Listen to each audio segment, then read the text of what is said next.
Class 11 हम लोग गद्य का द्वितीय प्रकरण पूरा पढ़ लिए हैं। इसमें प्रश्न अभ्यास में क्वेश्चन आंसर देखते हैं।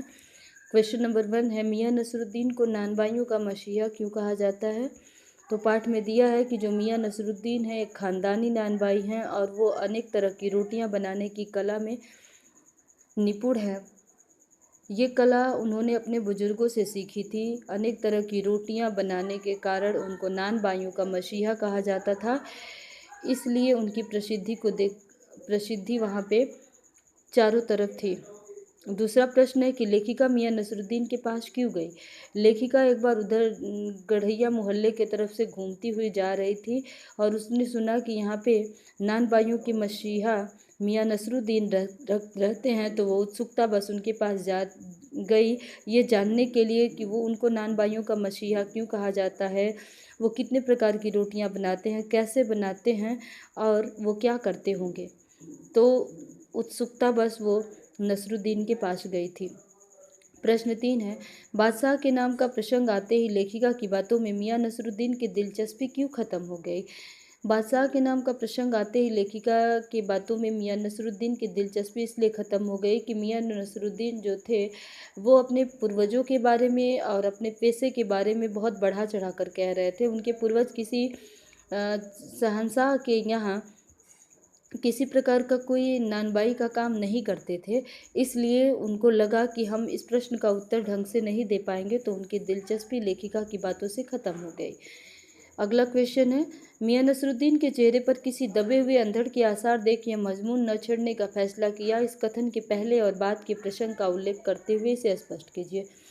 तो मियां नसरुद्दीन से जब लेखिका ने पूछा कि आपके पिता किस बादशाह के यहाँ काम करते थे, उस बादशाह का नाम क्या था, तो मियां झल्ला गए और इसलिए लेखिका को लगा कि अब इसके बारे में और ज़्यादा प्रश्न पूछने पे मियां कुछ ज़्यादा ही उद्दंडता करने लगेंगे। इसलिए उसने इस बात को वहीं पे छोड़ दिया।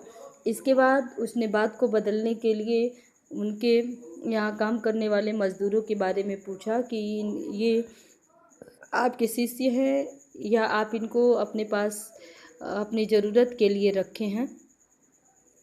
तो उसको देख कर के उन्होंने बताया कि मैं इन्हें शिष्य ही नहीं, मैं इनको रखा हूँ और इनको उचित वेतन भी देता हूँ।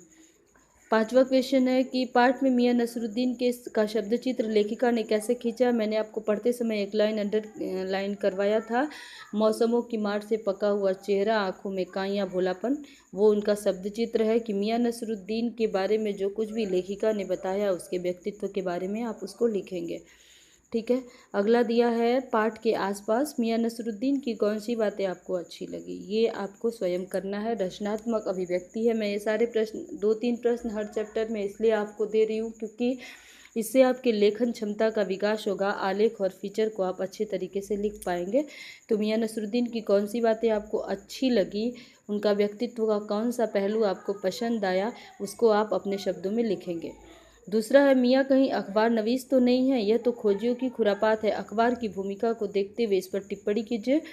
तो जैसे लेखिका मियां नसरुद्दीन के पास जाती है तो सबसे पहले प्रश्न करते हैं कि कहीं आप पत्रकार तो नहीं हैं। यदि आप पत्रकार हैं तो पत्रकारों की आदत होती है बेवजह की बातों में सिर खपाना।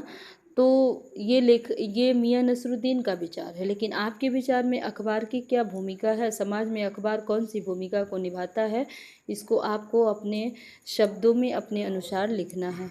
ठीक है। अगले दिन हम लोग काव्य का कबीर दास का पहला प्रकरण है जिसको हम लोग पढ़ेंगे। धन्यवाद।